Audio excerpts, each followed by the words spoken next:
Okay, welcome back.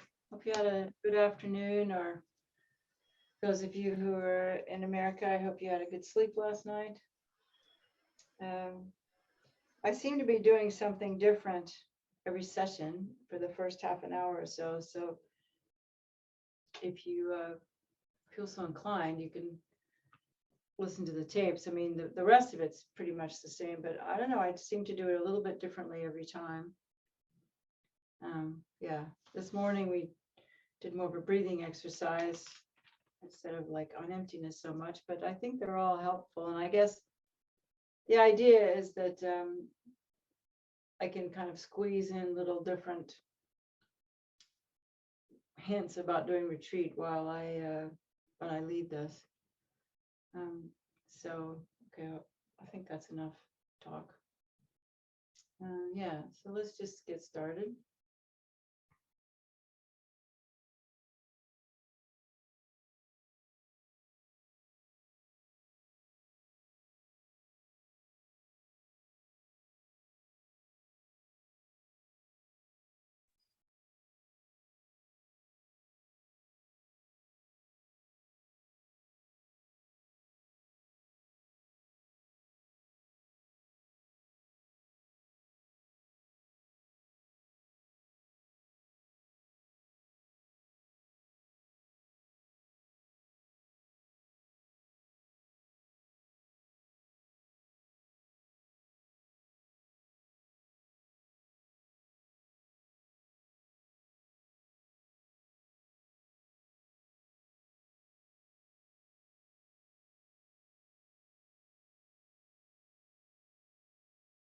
As we set up the posture and breathing, we can think about our intention for this session.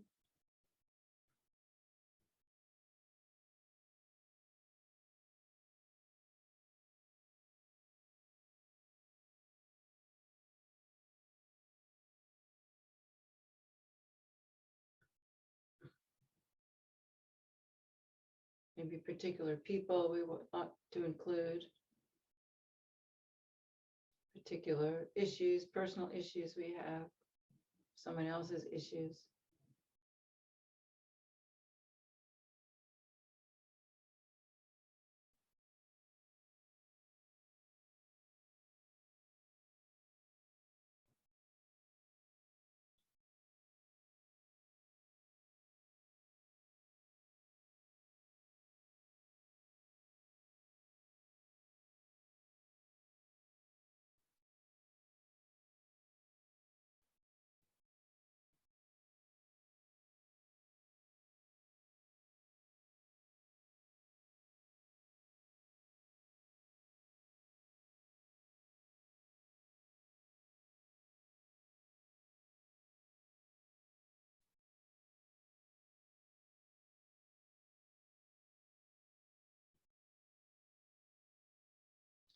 Of course, if we motivate with bodhicitta, wishing to attain enlightenment for all sentient beings, it kind of covers everything.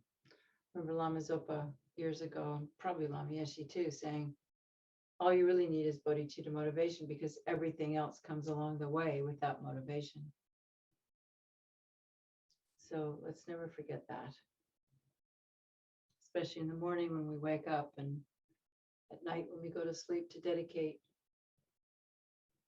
And it's also something we forget, or at least I forget, and it's probably the most important, is the fact that we have to, whatever experience we have of emptiness, even if it's just some kind of intellect, if it is an intellectual, which I mean, that's all most of us have, that's all I have, some kind of facsimile of emptiness, space or awareness, or at least the intellectual understanding that it's really, really important to dedicate with that.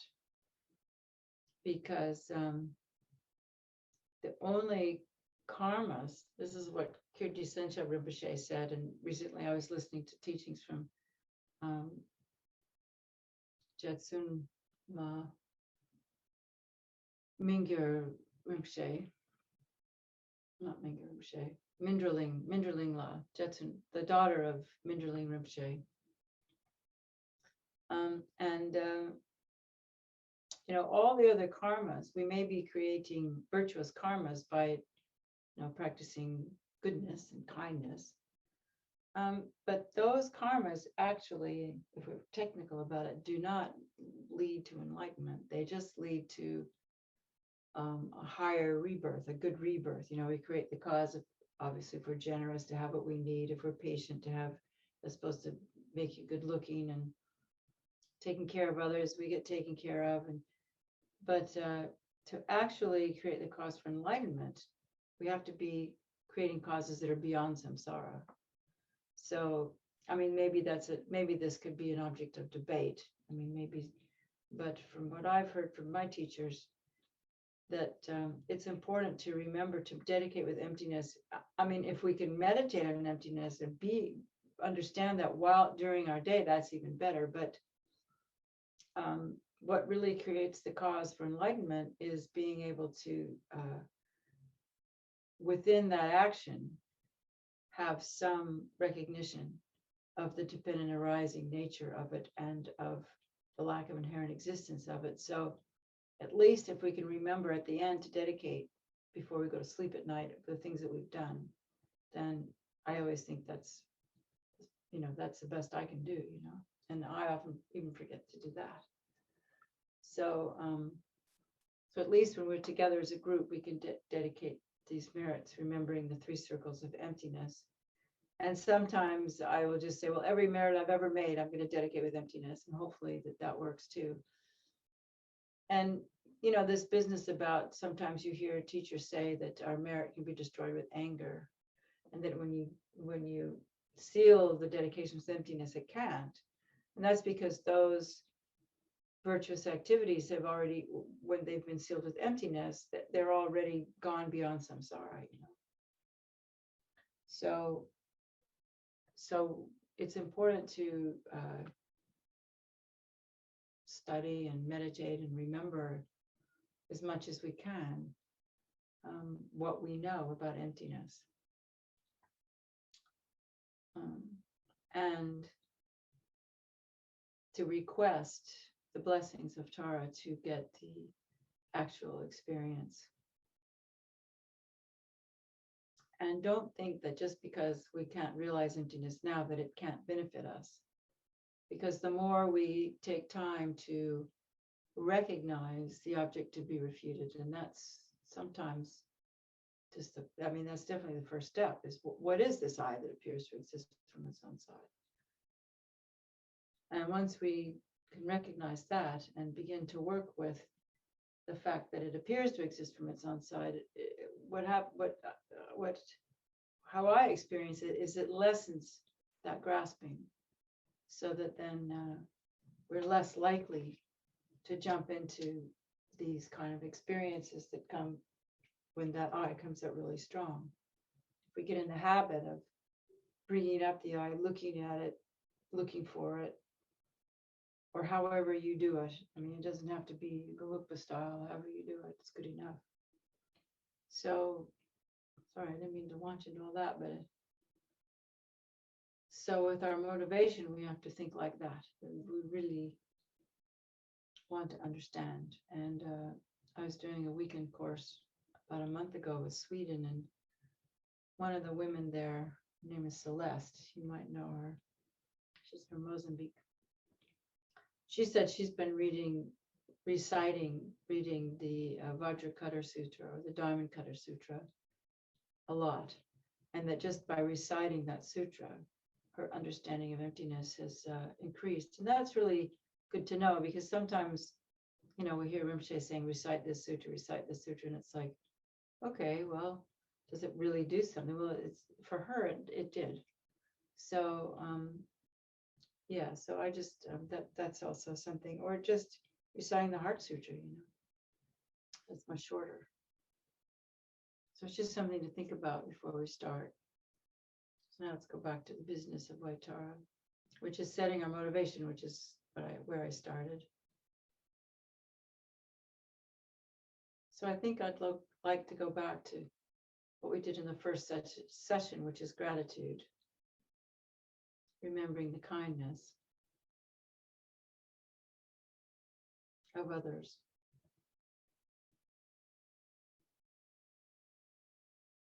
So we can imagine white tar in the space in front and remember the kindness of the Guru.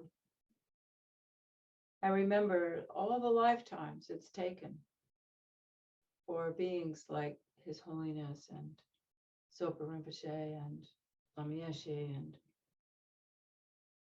whoever your teachers are, Geshitashi, and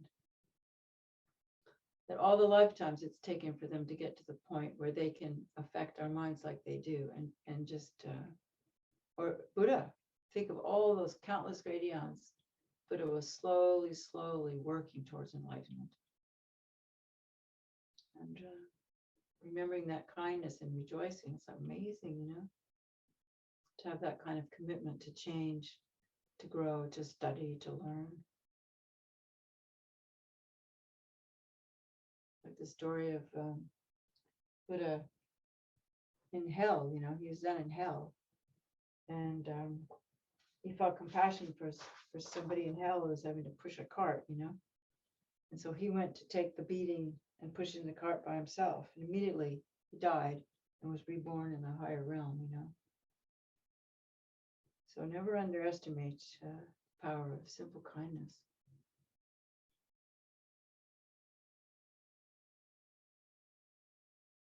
Remembering the kindness of the Gurus, thinking about everything that Lama Zopa Rinpoche has sacrificed to be with us, He's changed so much in order to be a benefit to Western people. It's incredible kindness.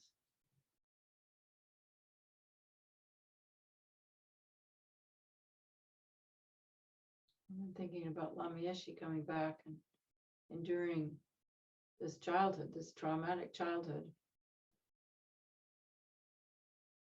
So we need to include him in our prayers always, that he can heal his traumas. And he's definitely brilliant, And when he does heal those traumas, he'll be an amazing teacher. And it's a teaching on karma to see what happens, what can happen.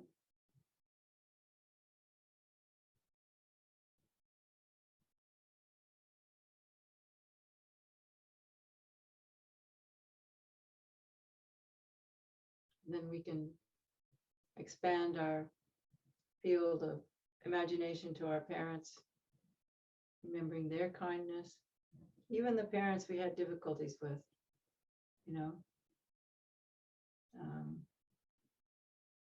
they've been overcoming their own stuff.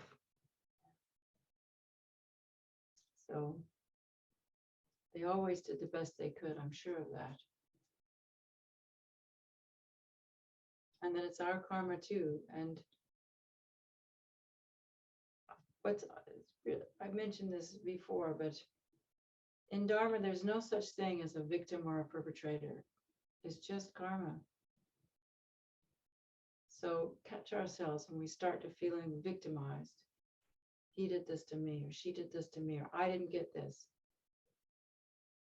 That kind of thinking, it's okay to recognize the pain and suffering we've been through, but to spend our lives feeling sorry for ourselves is not helpful. So let's remember their kindness. The kindness of our friends, our grandparents, teachers.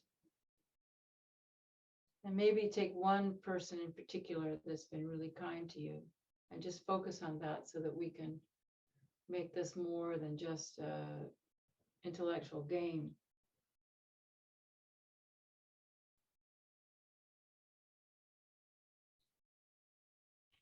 And think about that person and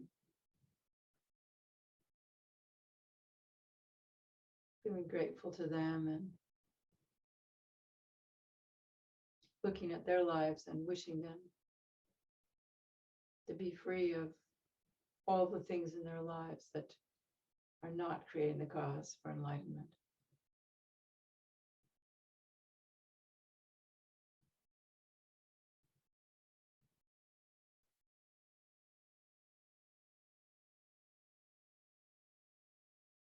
And wishing we could help them, wishing we could repay that kindness.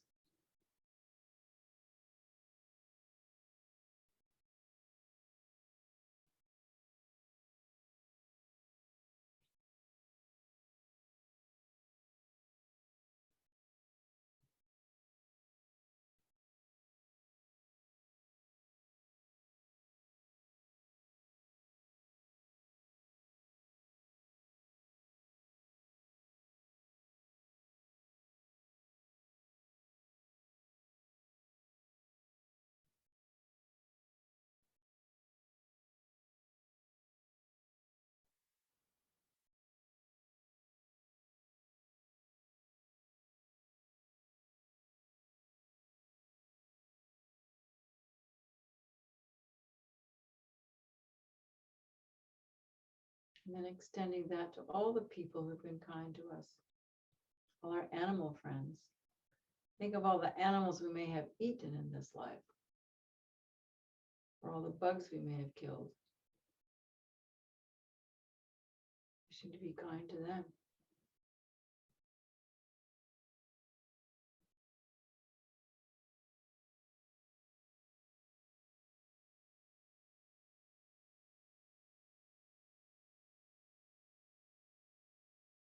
So for all these beings, I wish to attain enlightenment and continue to improve my capacity to be aware and honest and transparent and super kind, and especially that kind of just worldly wisdom to know how to help people. And not only the worldly wisdom, but the non-worldly wisdom, the kind of clairvoyance that sometimes our intuition will just kick in. And I think doing tantric practice helps to improve that by listening.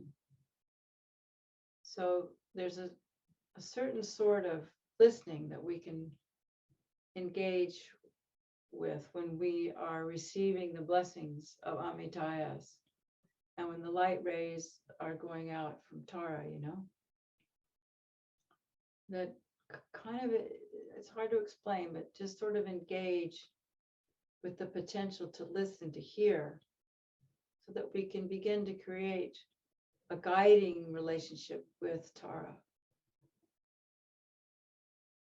So that it's not just a visual or a mental pouring in of blessings, but also kind of just expanding our awareness in our ears and feeling the space around our whole body that allows us to tune in with that, the energy of Tara, and hear that wisdom.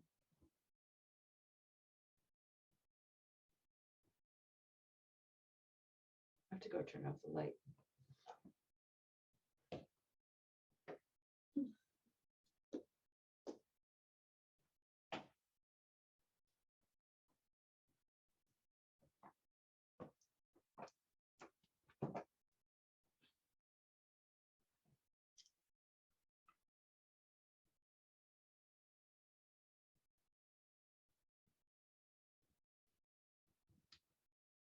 So let's just start by taking refuge.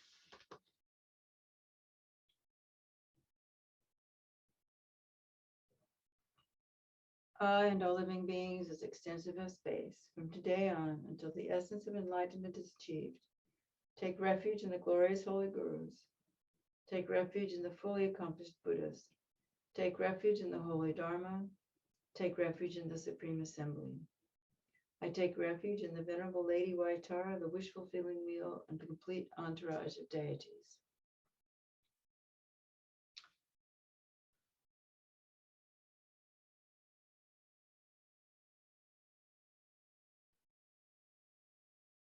Please bestow your blessings on my mind stream. Namo Gurube. Namo Buddhaya. Namo Dharmaya. Namo Sangaya. Namo Gurube. Namo Buddhaya. Namo Dharmaya. Namo Sangaya. Namo Gurube. Namo Buddhaya. Namo Dharmaya. Namo Sangaya.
Increasing our bodhicitta motivation, we can recite the next lines. In order to attain the fully accomplished state of a Buddha for the sake of all living beings, I will enter into the sadhana of white Tara, the wish fulfilling wheel.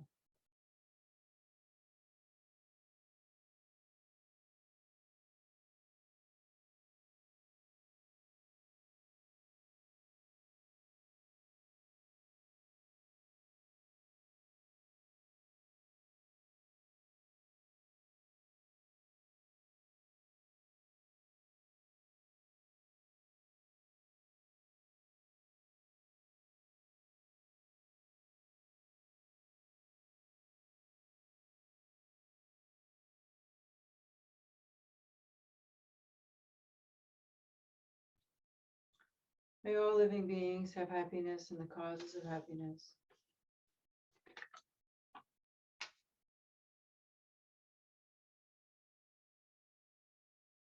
May all living beings be free from suffering and the causes of suffering.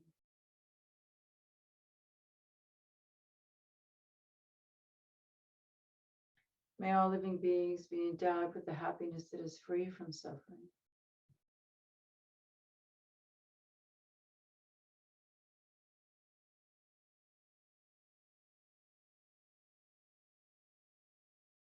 May all living beings remain in a state of equanimity, free from the mind that attaches to the appearance of inherent existence and the objects that it grasps, which is the cause of all our aversion and attachment.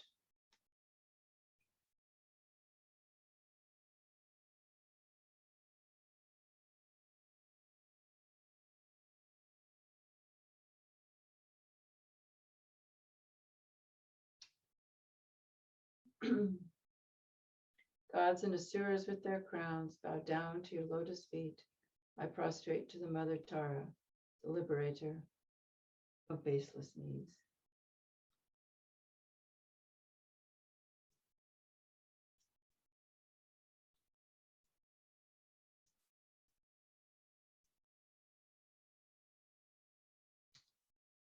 Oh, the ground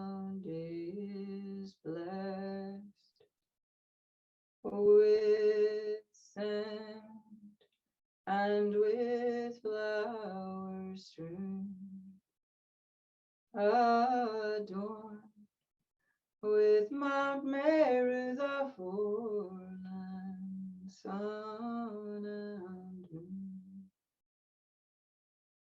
transformed as a pure land, and offer may all wandering beings enjoy this Buddha land.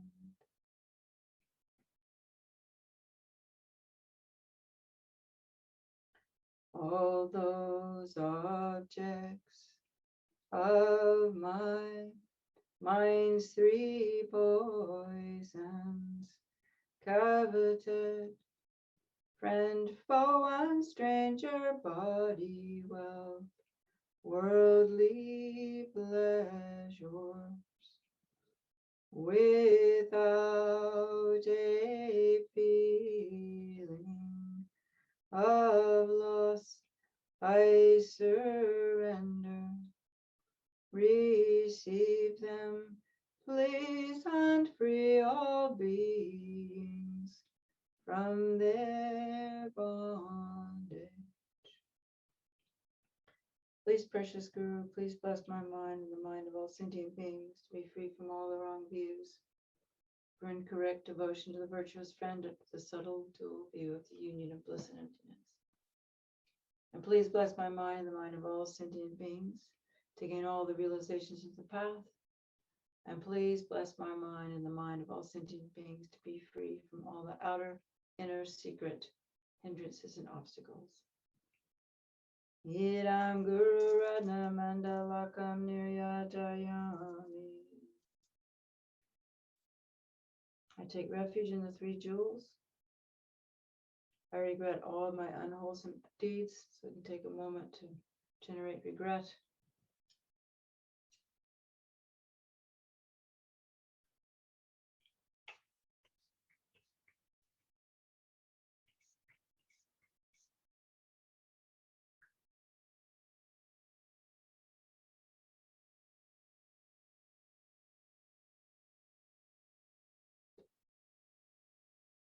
I rejoice in the merit of all living beings. How wonderful it is.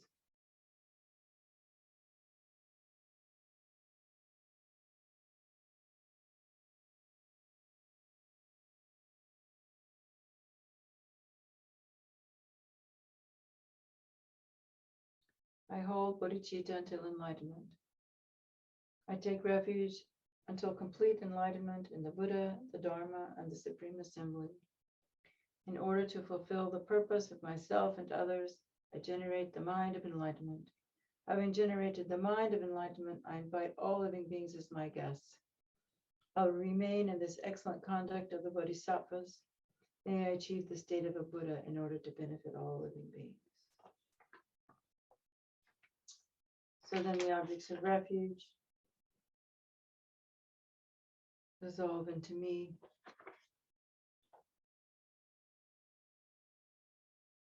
I guess we should do the purification.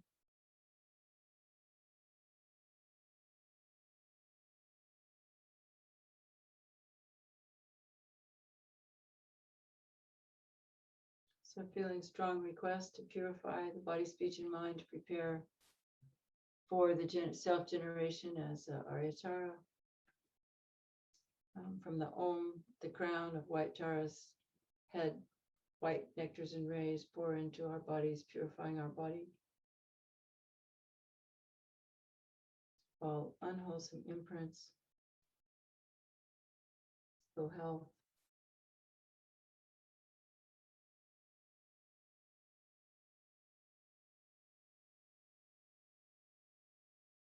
I receive the blessings of Tara's holy body and the seed of the Dharmakaya is planted.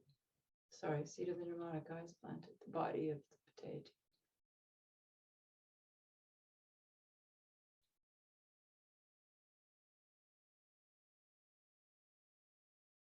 And then red nectars and rays from the throat chakra of Tara and space in front of us come to our throat, sending red lights throughout the body, purifying all the unwholesome imprints of speech and the winds.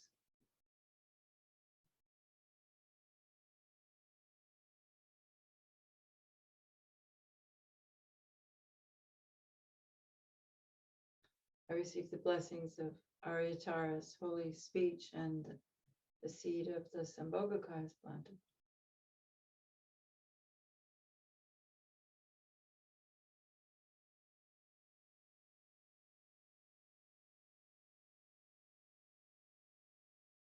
Then from her heart, hum from the hum in her heart, nectars and rays pour into our heart, filling the whole body and mind and subtle winds, everything with blue light, purifying all of the unwholesome imprints of our mind, all of our ignorance, from the most basic grasping at inherent existence to all the ignorances that cause all the emotional afflictions and wrong views, delusions.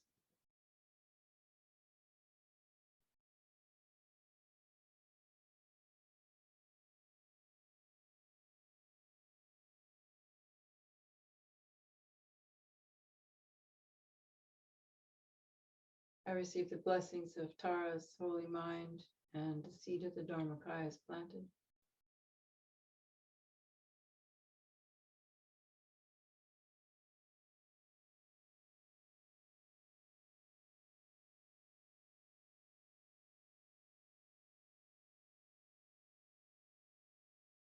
And all three, from her three places to my three places, purifying all the subtle imprints of grasping an inherent existence,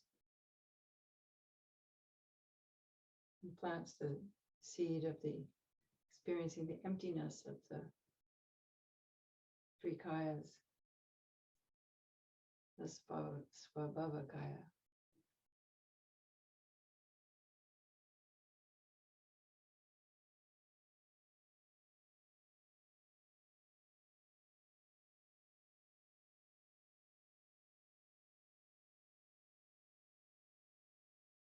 Our whole body is filled with bliss and emptiness. And again, we sent out that longing. Please, Tara, bless my mind. Please bless me in this very session to create the causes to realize all the stages of the path.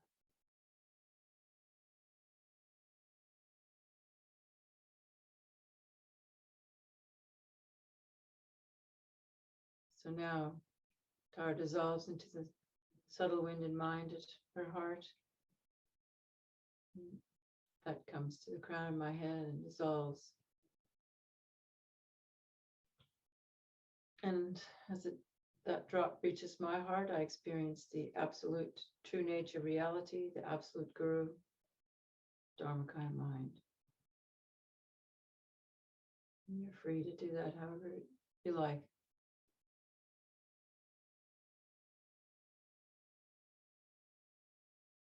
Sabhava Shuddha Sawadama Sabhava Shuddha.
Out of emptiness, from the syllable palm comes a white lotus.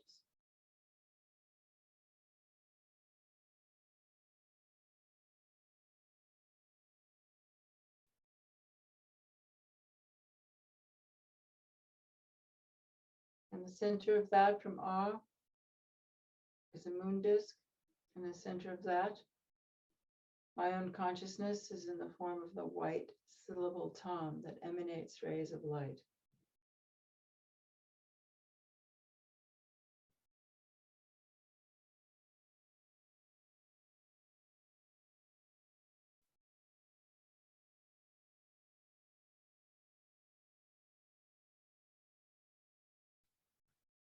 This light liberates all sentient beings and makes offerings to all the Buddhas.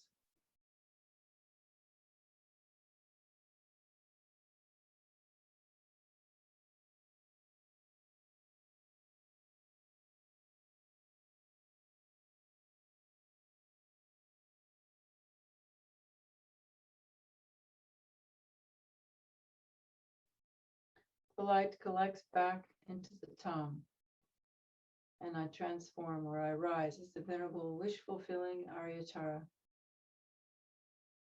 The white body of light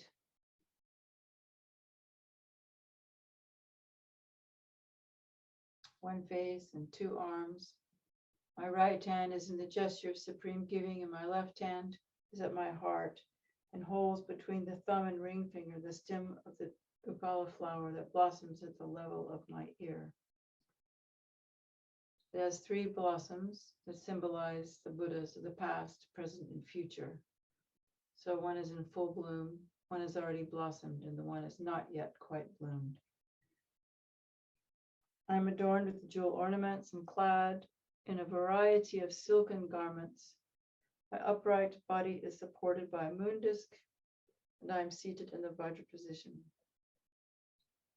At my crown is a white Om, my throat a red Ah, and at my heart a blue Hum.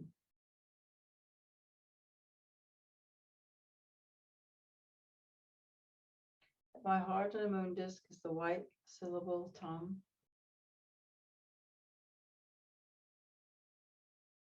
Which emanates rays of light embodying the wisdom beings from the Patala Buddha field in the south. Aryatara surrounded by an assembly of Buddhas and Bodhisattvas.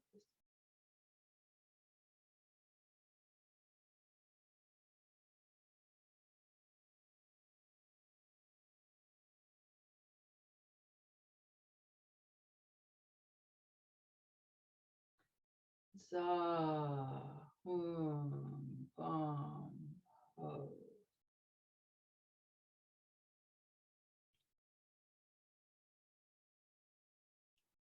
My experience of Tara becomes strengthened.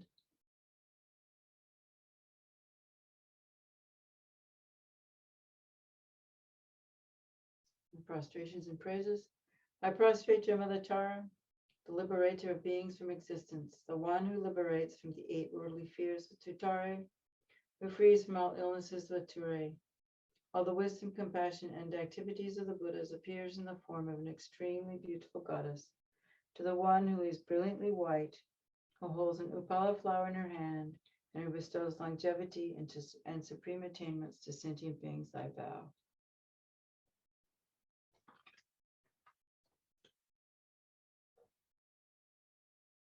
So now we visualize the wheel at the heart, an 8-spoked wheel with a hub and 3 rims. The center on the moon disk is my mind and the white tom, surrounded by Om Tari Tari Mama Ari Puni Jana Pushtum Kriya Soha. Just outside of that, and at the very beginning of the spokes, is Tari Ture So, Tari Ture So. In each of the spokes is one syllable. And then there are the 3 rims. On the inner rim, the vowels are placed counterclockwise. Oma a e u ri ri li li e a ma soha. In the middle rim, the consonants are arranged clockwise. Om kakakagana cha-cha-cha-chana cha-cha-cha-chana cha-cha-cha-chana pa-pa-pa-pa-ma yawa-la-wa sha-sha-sa-ha sha-so. On the outer rim is the dependent arising mantra, clockwise. Om ye dharma hetu prabhava hetu teshan tatvakata hi avada teshan chayo naroda evam vari mahashramani so. All this is in the nature of light and the nature of emptiness. And the nectar stream forth from the letters as well as the light. And I remember years ago, Sangha Rinpoche said, the reason we visualize nectars and light is that the nectars create the cause for the illusory body, and the light is for the clear light. So it's like wind and mind, right?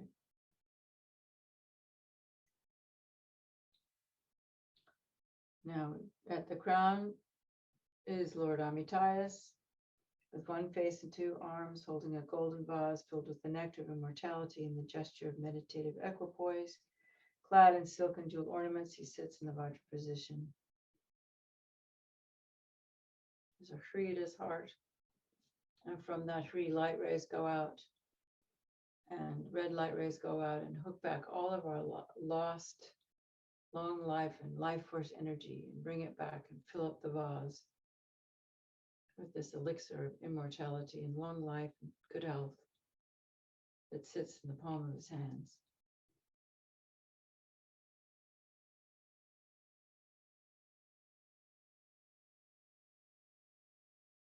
And the nectars go out again and bring back the 5 elements, revitalize our health.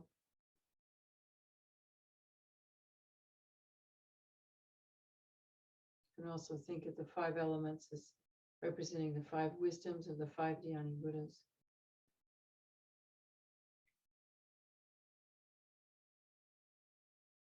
And then they go out again and bring back all the life, energies, and merits of all living beings. Brilliance and dignity of the 3 worlds, and the wealth and goodness of all the blessings of the body, speech, and mind of the gurus and Buddhas and bodhisattvas. So all these nectars and rays of light of different colors are absorbed in the vase in Amitayus' lap.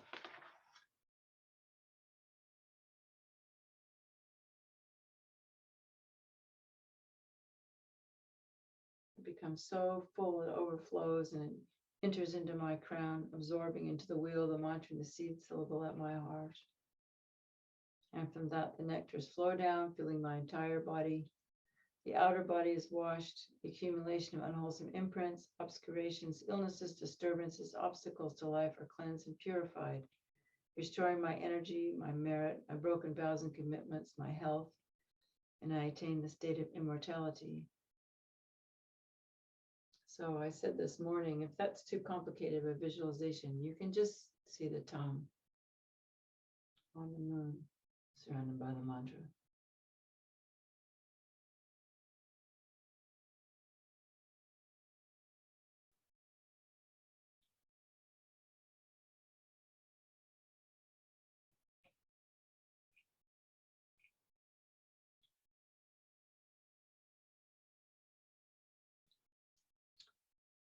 Om Tare Tu Re Mama Ayurpuni Jnana Pushtim Kuruye Soha. Om Tare Tu Re Mama Ayurpuni Jnana Pushtim Kuruye Soha. Om Tare Tu Re Mama Ayurpuni Jnana Pushtim Kuruye Soha. Om Tare Tu Re Mama Ayurpuni Jnana Pushtim Kuruye Soha. Om Tare Tu Re Mama Ayurpuni Jnana Pushtim Kuruye Soha.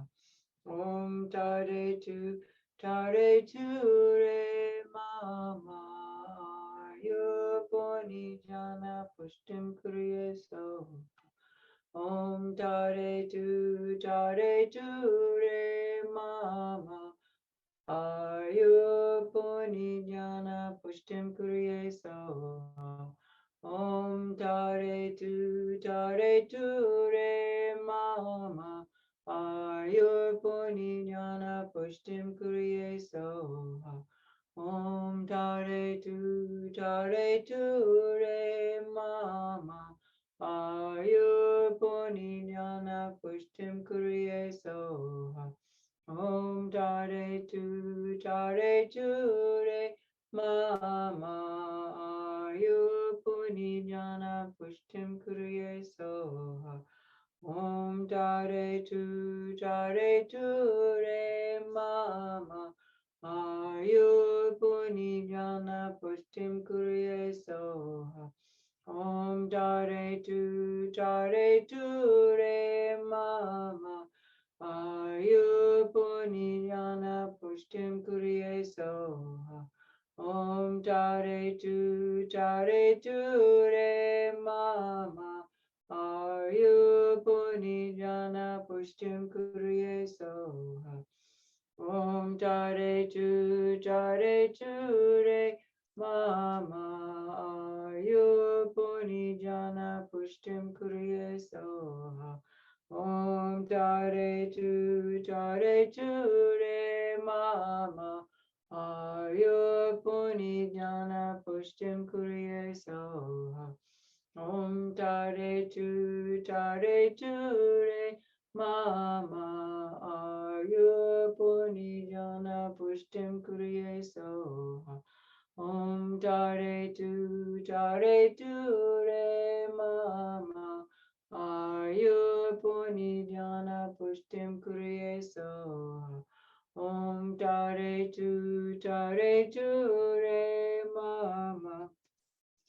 Ayurpuni jnana pushtim kuriye soha. Om Tare Tu Re Mama. Ayurpuni jnana pushtim kuriye soha. Om Tare Tu Re Mama. Ayurpuni jnana pushtim kuriye soha. Om Tare Tu Re Mama. Ayurpuni jnana pushtim kuriye soha. Om Tare Tu Re Mama. Ayurpuni jnana pushtim kuriye soha. Om Tare Tu Re Mama. Ayurpuni jnana pushtim kuriye soha. Om Tare Tu Re Mama. Ayurpuni jnana pushtim kuriye soha. Om Tare Tu Re Mama. Ayurpuni jnana pushtim kuriye soha. Om Tare Tu Re Mama. Ayurpuni jnana pushtim kuriye soha. Om Tare Tu Re Mama. Ayurpuni jnana pushtim kuriye soha. Om Tare Tu Re Mama. Ayurpuni jnana pushtim kuriye soha. Om Tare Tu Re Mama. Ayurpuni jnana pushtim kuriye soha. Om Tare Tu Re Mama. Ayurpuni jnana pushtim kuriye soha. Om Tare Tu Re Mama.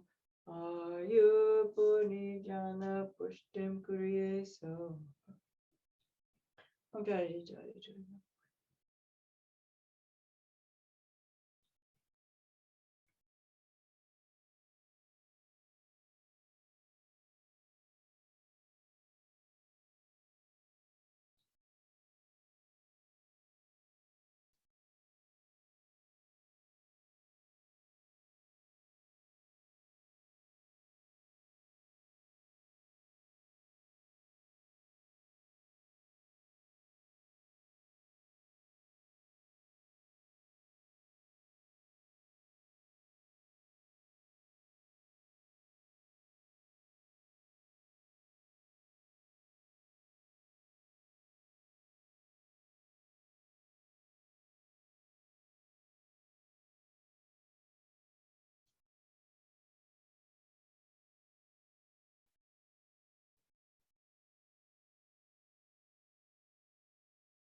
Tare tu re mama ayur puni jana pushtin kriya soha.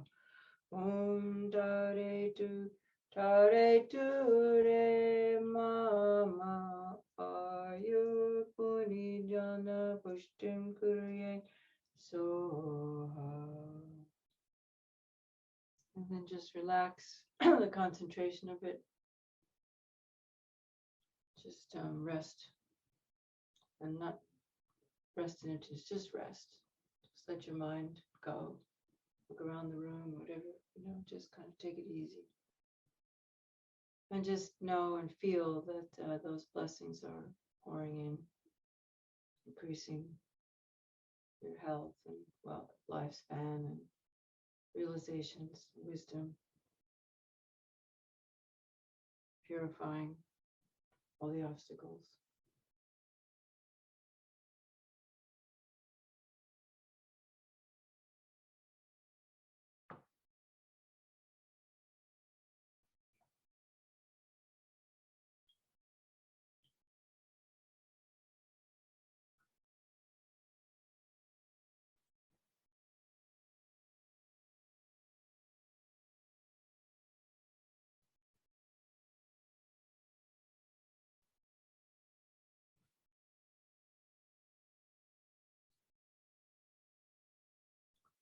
Then we can imagine the protection wheel outside and the outer edges of the mandala with its 10 spokes spinning very sharply, clearing away all the obstacles.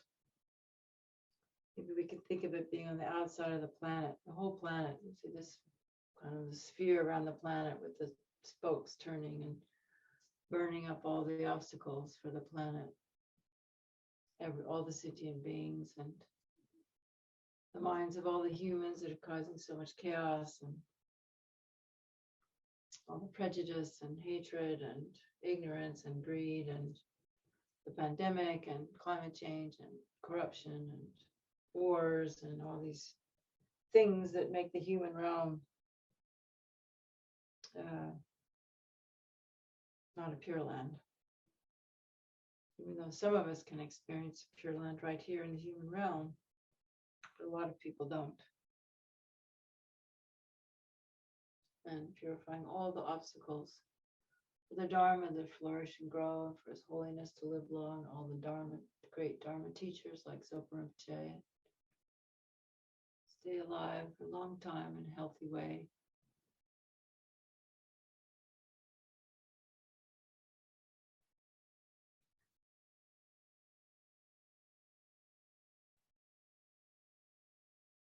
This planet hurtling through space with a light protection wheel going all around it, also spinning at the same time.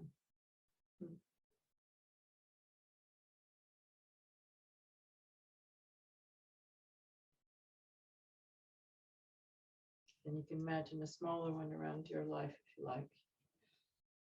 And so now we go to the next phase with the Tara mantra, with forming the auras of light, like egg-shaped around the outside of us, the different colors and the different powers, and in between each one is a boundary of a layer of flowers and Paula flowers that is the distance between each kind of rainbow light is the length of our body. So we start with pacification, bringing in all the powers to pacify unwholesome imprints, obstacles, disturbances, obscurations with the white light. Om Tari Chi Tari Tari Som.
And the white changes to the yellow, increase, increasing everything, everything, everything.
And then the yellow rays turn to red light rays, bringing about the power to control situations, particularly controlling my own mind and my life, what happens in my life, so that I can be of benefit to myself and others.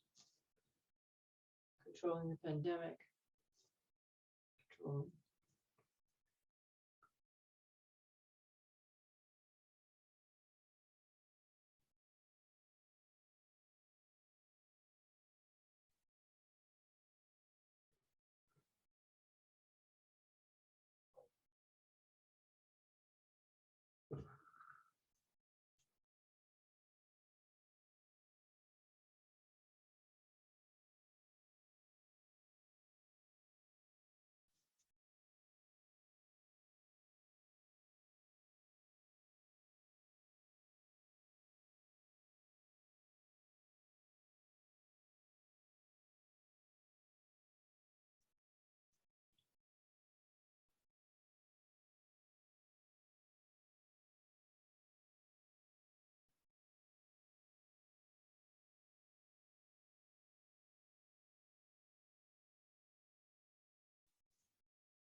And the red rays turn to the blue rays, the power of wrath, destruction.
The blue light rays then change to green, and the green goes outside, the white, yellow, red, blue, bringing about the accomplishment of all enlightened activities.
And then from the heart, maroon or lavender or purple shades go out, bringing stability of the peace, increase, control, wrath, activities.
Tare, tare, tare, tare, so ha.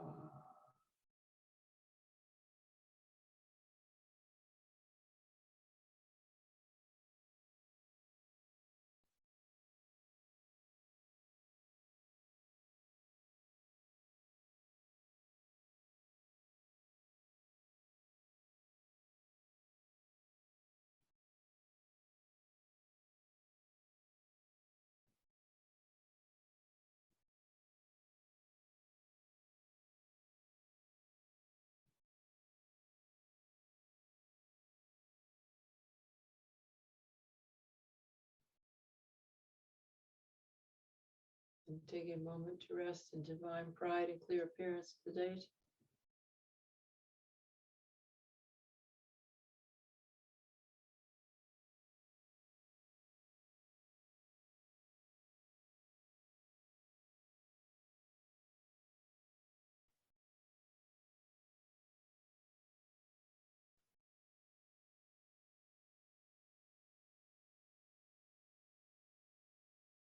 Resting in spacious awareness.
If the mind is like the projector projecting the experience of the deity in the orbs of light,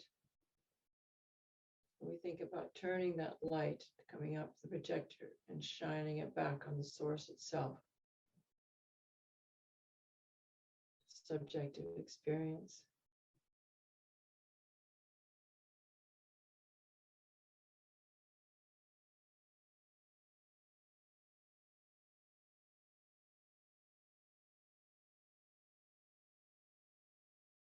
Just relax into an open, spacious feeling of letting go. That sense of eyes just disappearing like a cloud in the sky. If you've ever watched the clouds disappear.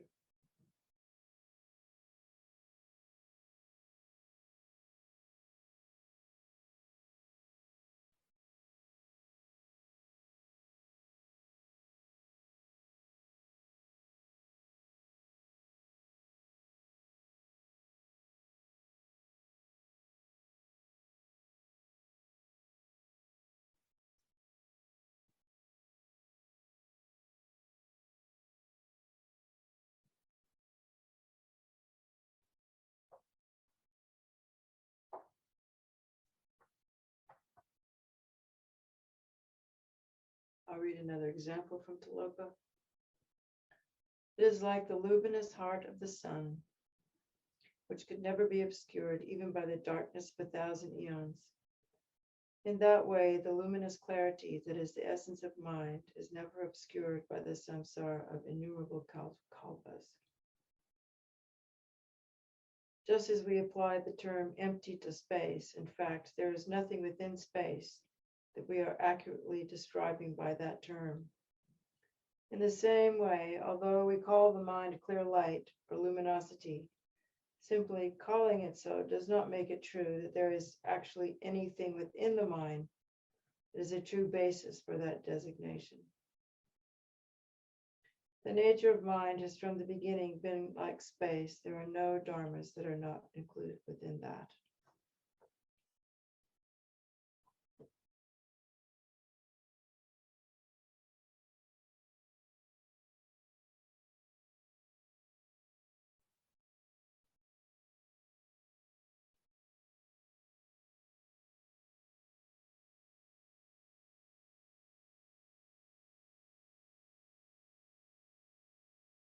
So then the 100 syllable mantra. Om Dhamma Sava Samaya Manupalaya Pamasafa Dina Patita Didome Bhava Sitokaya Me Bhava Sipokaya Me Bhava Anurata Me Bhava Sawa Siddhi Me Prayata Sawa Karma Sitame Sitam Shriyam Guru Ha Ha Ha Bhagavan Sawa Tathagata Padma Me Mutsa Padma Bhava Mahasamaya Safa Ahum Pe. Whatever mistakes I have made because of not knowing or lacking ability or not finding the proper materials, please be patient with these. And the offerings. Oh, to the supremely noble goddess, I offer actual and imaginary substances, water for drinking, flowers, incense, lights, perfume, food, and music, the outer, inner, secret, and suchness offerings, the pleasures of the five senses, auspicious symbols, all the prosperity and magnificence of gods and humans, Samantabhadra's oceans of offering clouds. All the wisdom, compassion, and activities of the Buddhas appears in the form of the extremely beautiful goddess to the one who is brilliantly white, who holds an utpala flower in her hand, and who bestows longevity and supreme attainments to sentient beings like thou.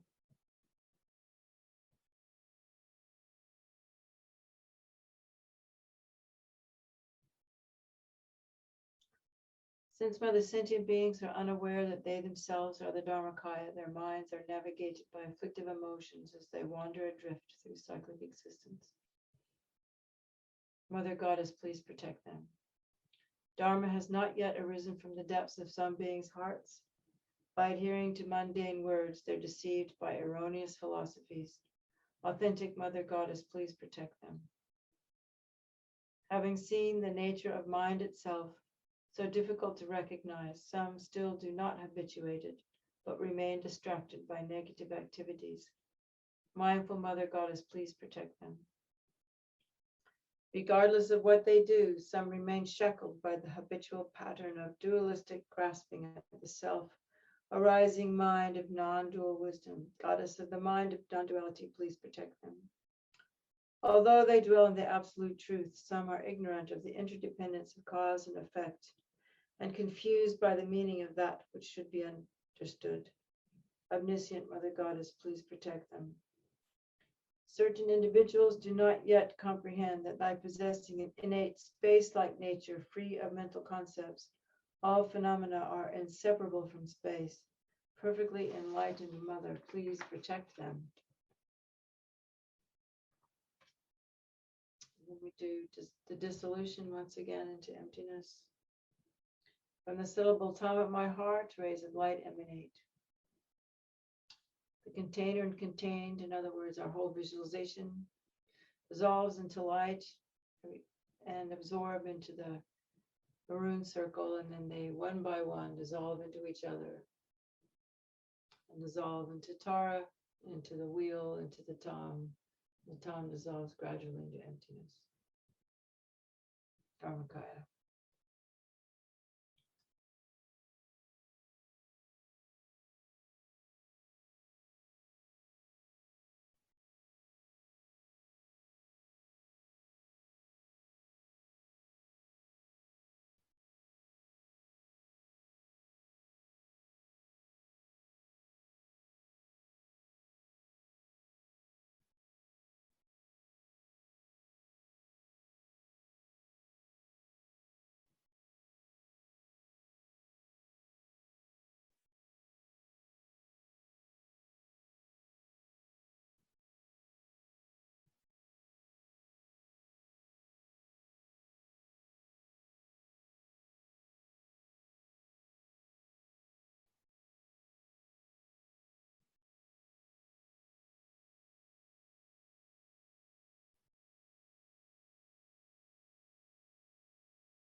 And then moved by bodhicitta, I rise as the Lady Tara, the Om at my crown, and Ah at my throat, and the Hum at the heart.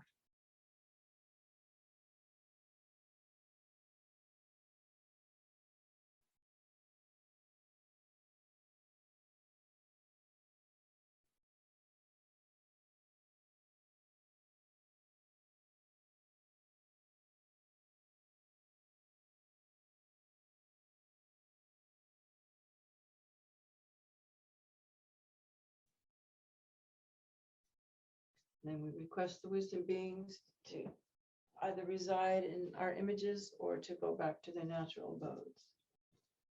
Om Supratista Vajraye Soha. Om Madhurman.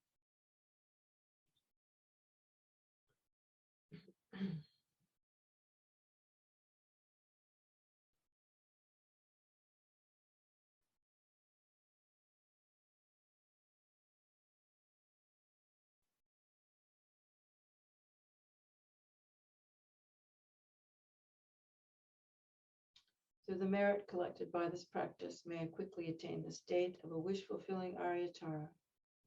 May I lead all living beings without exception to her state of enlightenment. When the signs of untimely death appear, by instantly seeing the form of the wish-fulfilling wheel, the power of the Lord of Death is eliminated. May I swiftly attain the state of a knowledge holder of immortality. Through the roots of merit accumulated by this meditation, recitation, praises, and offerings to the Venerable Tara, may all obstacles, interferences, evils, and disturbances be pacified, and may I enjoy the glory of immortality. By merely seeing your body, hearing your speech, and remembering you, all signs of untimely death are destroyed. In all my lifetimes, may I be guided by the Venerable Tara. May I be able to enjoy the holy Dharma. May I swiftly attain the activities of pacification, increased power, destruction, the 8 cities, and so forth. May I quickly attain all the common and supreme attainments, and all my hopes and wishes be spontaneously fulfilled. Whoever holds the sweet dew of nectar of immortality, the sadhana of the white upala flower, in the palms of their hands, respectfully, Aryatara will rejoice in that fortunate being. So let's just rejoice.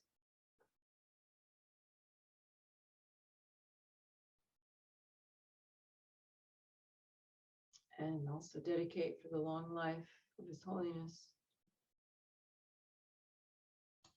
Kapji Zoka Rinpoche, the well-being and long life and health of Osohita Torres.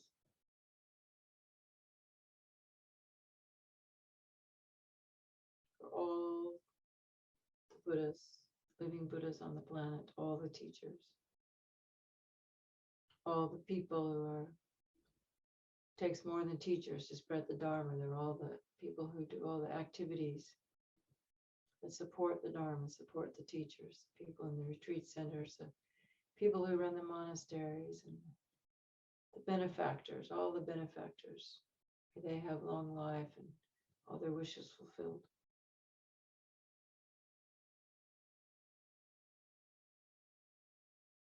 For all the people who are practicing, may they have no obstacles and their wishes fulfilled, and may they gain realizations.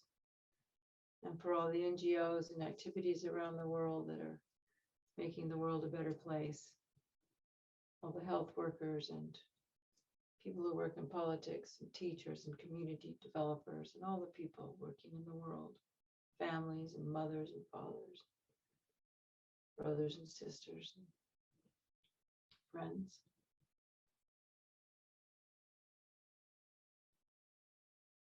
May we evermore grow an open, loving, understanding heart.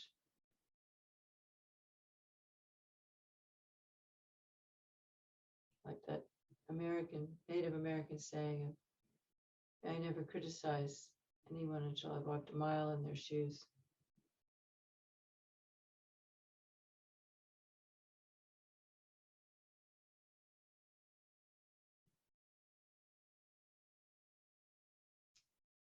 For all the big issues of the planet, war, poverty, global warming, corruption, homelessness, hunger, disease, all the afflictions of the human realm and all the six realms be pacified immediately.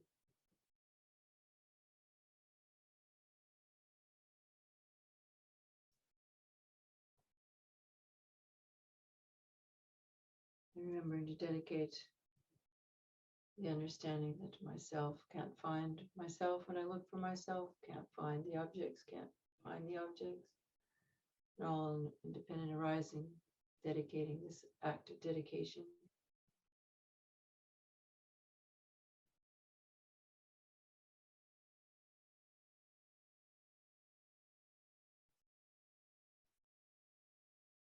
And rejoicing how wonderful it is. And may this practice flourish and spread, and may we all be healed.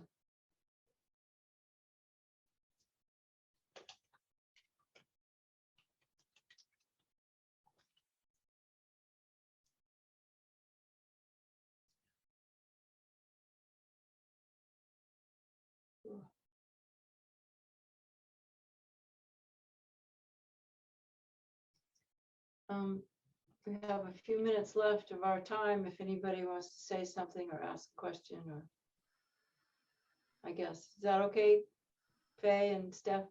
Absolutely, yes. If anybody has any questions or comments or anything they'd like to share with Paula, please maybe raise your blue hand or wave at the screen. Judy, would you like to unmute? And yeah, I just wondered, Paula, you mentioned the 3 circles of emptiness. Yeah, it's myself. Like if we're dedicating, right? There's every action, right? We have a self and the act and the object we're acting on, right? So in the dedication, there's I'm dedicating, there's the act of dedicating, and there's the objects to which I'm dedicating, right? So those are all empty. And they also arise, they're empty in their own individual bits, but also they arise independence on each other. So that's the 3 circles of emptiness. And so quite often the lamas say we dedicate with the 3 circles of emptiness, but in any action, eating, there's myself, I'm offering to myself, there's the act of offering or giving, there's always, and the wisdom of the 6 perfections come in that whenever we are doing one of these activities, that we remember that. That's where the wisdom, that's how we perfect the perfection of wisdom, right? Does that help? Thank you very much. Yeah. thanks, Judy. Thank you. Does anybody else have any questions or thoughts, comments, Paula? Jenny, Jenny Marshall, would you like to unmute and go ahead? I was wondering about the significance of the upala flowers in between the 6 eggs. And are they Buddhas? Representing Buddhas? No, I don't think so. I really don't know, what they're for, other than I think they make it kind of bright and gay.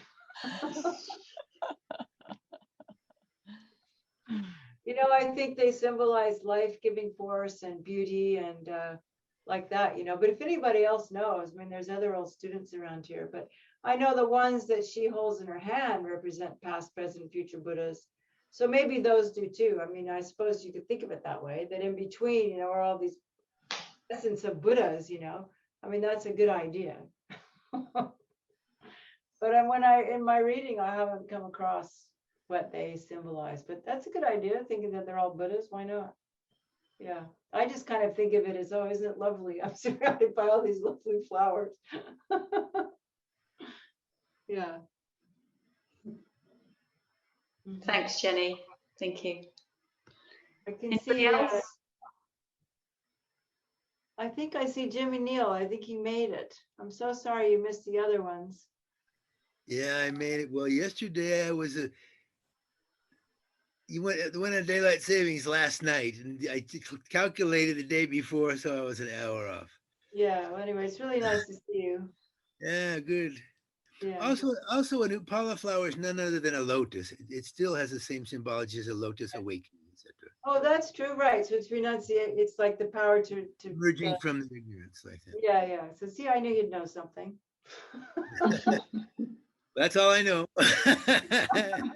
So, the lotus, I don't know if you've ever seen a lotus, but it blooms out of the mud.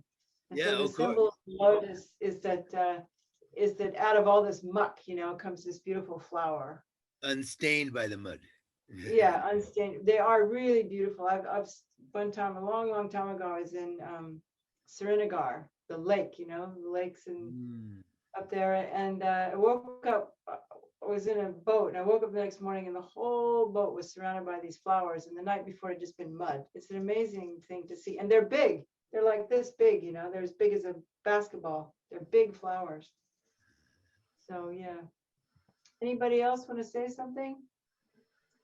Just a few more minutes. Anne, would you like to unmute yourself? Anne, yeah. Yes, I'm trying. Okay. I find when I'm doing the visualization, when I pop in the uncommon protection wheel, the common protection wheel and other things that I know of from other sadhanas pops in. I mean, I don't do it, it just comes with it, sort of thing. I mean, I just don't take a notice, it's just there. That would be part of the mandala anyway, wouldn't it, really? Yeah. You can just leave it there all the time if you want to. Okay, thank you. Yeah. Not a bad thing to have, in your world. Yeah. Thanks, Anne. Yeah. Anybody else with anything for Paula? Just if you do, maybe wave or unmute yourself and dive in.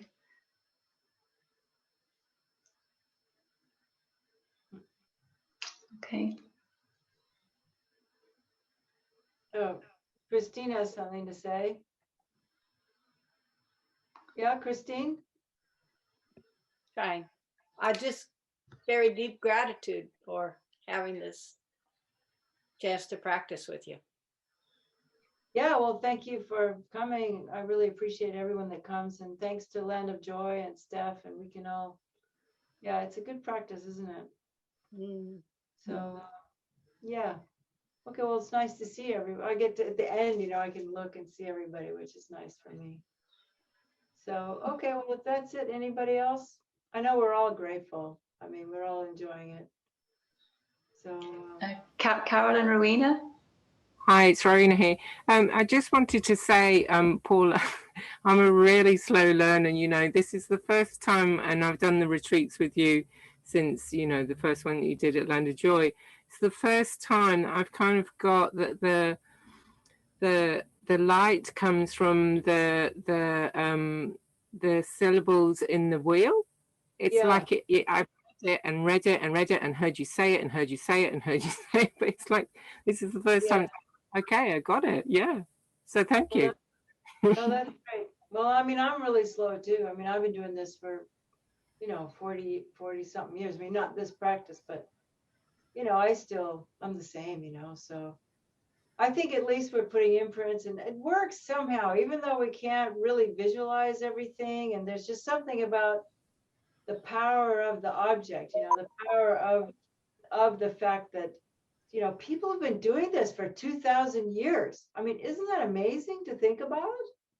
So if you sort of think about it in the way of, if there's like a collective unconscious out there, sort of Jung's idea, that there's this Tara energy there, and that we tap into that, and I think the way it works is because of our pure motivation.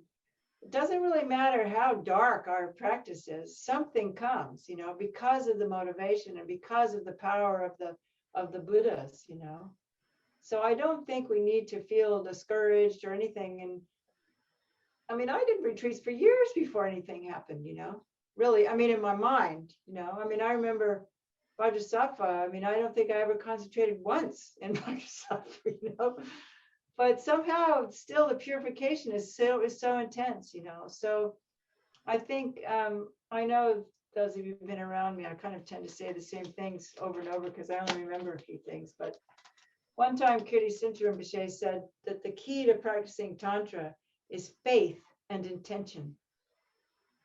So as long as we have some kind of faith. It's not just blind faith, but based on our experience, you know. And with our, if we have the strong intention, that's all it takes. It doesn't matter if you never see anything or feel anything, you know, because what happens is over the years, I mean, you can ask people like Jimmy Neal, you know, I mean, over the years, it tends to, I mean, there are a lot of people who've been doing this for a long time. Kay and Gordon and Eric and Sesame and, you know, Steph. I mean, it just tends to kind of build up. And the purification really comes. I mean, even like, I know a lot of us have done Vajrasattva retreat with hardly feeling like we do anything, but then when it's over with, the purification is like incredibly, almost overwhelming, you know. So I think, I better stop talking. So I think that I mean, I always remember that faith and intention is all it really takes, whether we see letters or lights or anything. Yeah. Okay, well, hi, Michelle. Hi. I just wanted to mention on this same track that just today, when we're doing the circles of light and color going out, Yeah. by the time we get to the purple or maroon color, it's now that I know there are all these Upala flowers and it's so far out, I can hardly visualize them way out there. But just today, I had the sense that in the stabilization of that layer, a sense of stabilizing just for the particular difficulties I'm facing right now, that it's stabilizing whatever I am able to visualize in all the other layers, whatever I have been able, even if only a little bit, to achieve, that it helps me, that I've stabilized at least just that little bit that I can do. Yeah. That I can see. And which I think is a huge help for me anyway. Yeah, and I think too, I mean, I think it's more important to meditate or feel or contemplate the quality of stability rather than to worry about seeing a color or how far away it is.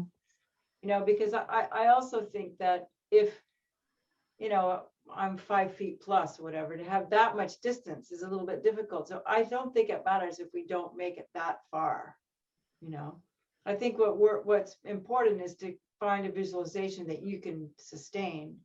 And while we're doing each one, I think it's more important to concentrate on the concept of pacification, the concept of increase, the concept of power, and feeling how in your own, you know, you can do analytical thinking about it while you're saying the mantra. You know, you can be thinking about, okay, what do I need to pacify, and then work, and then just stop for a minute and just like focus on, okay, this is being pacified, you know.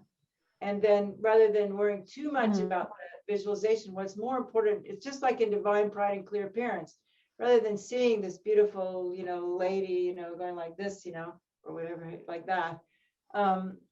It's more important to feel I'm Tara, you know, and then to whatever emptiness we understand, we bring that to it. So in the same way, rather than getting too caught up on now it's white, now, you know, but that, okay, pacification is happening, increase is happening. I'm controlling this situation, you know, activities that need to be done, bam, you know, you just kind of connect with that feeling of having the energy to get things done, you know.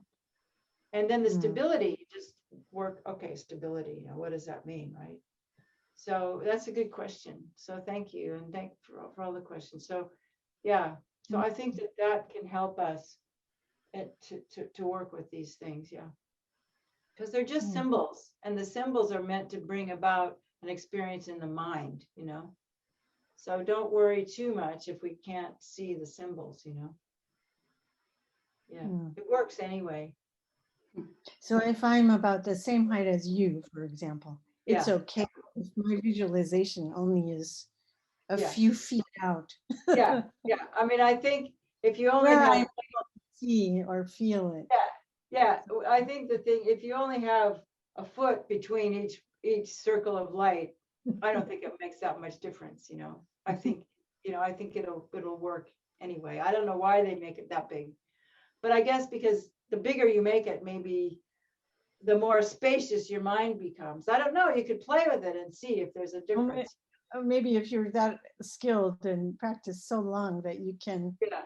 hold it, like Yeah. that's advanced or something like that. Yeah, and don't forget, you know, if you can, because you sort of vacillate between thinking about the qualities of increase and then feeling that and then doing the visualization at the same time. It's hard to get it all together at once, you know, but I think the point is when you get it all together at once, that's when you have this strong concentration.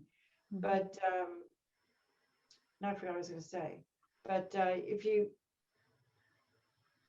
no, I don't remember what I was going to say, but something about the visualization that, try to remember that when you've got the white one, well, the white one's still there when you add the yellow one, and so it's getting bigger and bigger. So we may be focusing on red, but don't forget that there's a yellow and a white one too. So you're just gradually building up that improvisation. And so, but also if you want to, I mean, there's no reason why you can't right from the very beginning see all 6. But then concentrate on each one as you go along. Or there's no reason why, I mean, I'm just kind of doing it this way because I think it helps us go in baby steps, you know, but or not baby steps, but just steps, but there's no reason why, if you're a good meditator, you can't just see all of them, but then go, okay, now I'm thinking about the white one, now I'm thinking about the yellow one, now I'm thinking, but you don't have to do it one by one, you know, like you can set it all up at once. You could do that too. So anyway, that's probably enough for now. So thank you, everyone. It's nice to speak a little bit. I'll try to end again earlier, you know. So we've got the technical stuff finally sorted out. So, okay, it's really nice to see you, and especially some of my old buddies. It's really cool. So thanks for coming. And